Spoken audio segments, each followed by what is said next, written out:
Oncomédic, c'est ce que l'on appelle une biotech, une entreprise de technologie biologique. La société lancée il y a maintenant 13 ans développe l'oncogramme, une innovation permettant de rendre les chimiothérapies ciblées pour chaque malade, améliorant ainsi l'efficacité du traitement. La Haute Autorité de Santé, qui est une institution publique indépendante qui a visé de reconnaissance médicale et scientifique, a rendu un avis favorable pour la prise en charge dérogatoire de l'oncogramme dans le cancer colorectal métastatique, qui est sa première indication, ce qui va donc permettre effectivement d'obtenir un remboursement au titre de l'innovation de l'oncogramme sur une 60aine de centres en France pour les 3 prochaines années. Il y a la rapidité, oui, parce que ça permet d'avoir un résultat dans des délais qui sont compatibles avec la mise en route du traitement. Mais surtout, le bénéfice, c'est que l'on peut personnaliser le traitement et donc adapter les chimiothérapies au type de tumeur, parce que toutes les tumeurs ne vont pas répondre de la même façon. C'est à partir de la biopsie du patient, c'est-à-dire vraiment de la tumeur du patient, que ce soit sur ce qu'on appelle la tumeur primitive, c'est-à-dire, par exemple, pour le cancer du côlon, ça va être un bout de tumeur du côlon, ou ça peut être également un bout de tumeur qui est allé se greffer dans d'autres organes. Et je pense par exemple aux métastases hépatiques ou aux métastases, c'est-à-dire aux tumeurs qui sont sorties du côlon, qui sont allées se greffer au niveau du péritoine. Donc on peut prendre ces bouts de lésions, et c'est à partir de ces bouts de lésions, après bien sûr des processus spécifiques, on les met en culture et on teste dessus les chimiothérapies pour savoir celle qui marche le mieux. Une fois qu'il y a une prescription médicale d'un médecin, le centre clinique où va être opéré le patient, où il va y avoir le prélèvement de son échantillon de tumeur, va nous appeler, va nous contacter. Donc on va organiser à la fois toute la partie logistique, donc le transport de l'échantillon et son rapatriement jusqu'au laboratoire d'analyse. Et là, nous allons mettre en place donc l'oncogramme. Actuellement, Oncomédic s'est installé au cœur du bâtiment central de la Technopole. Donc là, on a la partie... vous pouvez retrouver dans beaucoup d'entreprises, que ce soit de l'agroalimentaire ou de la cosmétique ou évidemment du pharmaceutique. C'est vraiment la salle de pesée, donc c'est là où on va à la fois stocker toute une partie des matières premières et surtout aussi les peser pour déterminer les quantités dont on a besoin pour lancer les lots de production.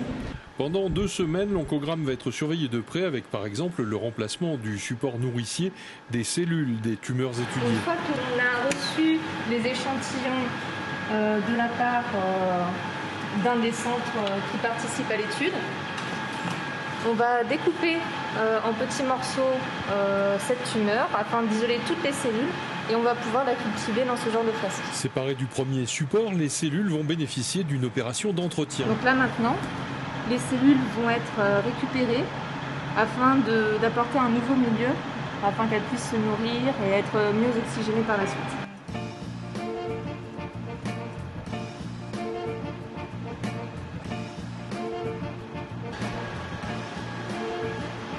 Donc là, le but, c'est de centrifuger toutes les cellules pour qu'elles retombent tout au fond du tube.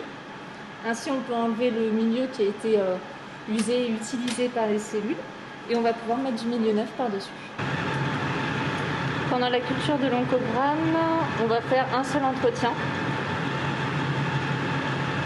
Entre le moment où tous les tissus, toutes les cellules vont être dissociées et individualisées. Et le moment où on va pouvoir traiter du coup ces cellules avec des chimiothérapies. Une partie du process est automatisée afin de réduire le temps de traitement. Du microscope, on passe au scanner. C'est vraiment la version industrielle du microscope. Bon, le microscope, on va travailler une lame à la fois, donc un échantillon de malade à la fois. Là, avec ce qu'on appelle un scanner de lame, qui est un matériel de plus en plus répandu. Bon, là, c'est vraiment le haut de gamme du matériel avec un des meilleurs fournisseurs au monde. On va vraiment avoir un matériel qui va permettre non plus de travailler avec une seule lame, mais avec jusqu'à une 60aine de lames, donc réparties en 3 racks. Et donc le bras robotique va automatiquement aller chercher chacune des lames et procéder à la numérisation complète pour ensuite être analysé. Et donc ça va vraiment permettre de monter fortement en charge et d'industrialiser complètement l'oncogramme. Il faudrait que ça devienne une généralité, c'est-à-dire que ça rentre, c'est un outil supplémentaire pour l'adaptation du traitement pour tous les patients. Alors, l'oncogramme a été développé pour différents types de tumeurs. Alors, je parle bien sûr plus facilement du cancer colorectal, qui est quand même la première tumeur digestive, que ce soit chez l'homme ou chez la femme. Et c'est la première adresse de l'oncogramme. C'est la première adresse de l'oncogramme, mais ça peut être sur d'autres tumeurs du sein, tumeurs de prostate, tumeurs de vessie, tumeurs de poumon, etc. Ça va changer beaucoup de choses. Pour nous, c'est vraiment le début de l'industrialisation, de la montée en volume.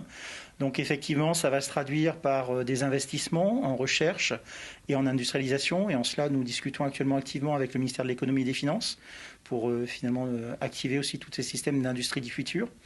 Et puis évidemment, ça va passer par des recrutements de nouveaux locaux et la création notamment d'une unité de production qui n'existe pas encore et que donc nous allons créer probablement fin 2021. Voilà pour l'avenir. Aujourd'hui, en pleine pandémie, l'organisation de la société a été modifiée. Beaucoup plus d'anticipation, par exemple, au niveau des commandes, puisqu'on peut avoir des problèmes d'accessibilité des matières premières.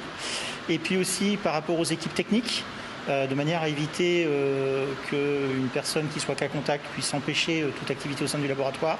On a dû scinder les équipes en 2 équipes opérationnelles, de manière à assurer vraiment et sécuriser une continuité d'accès et de réalisation des oncogrammes.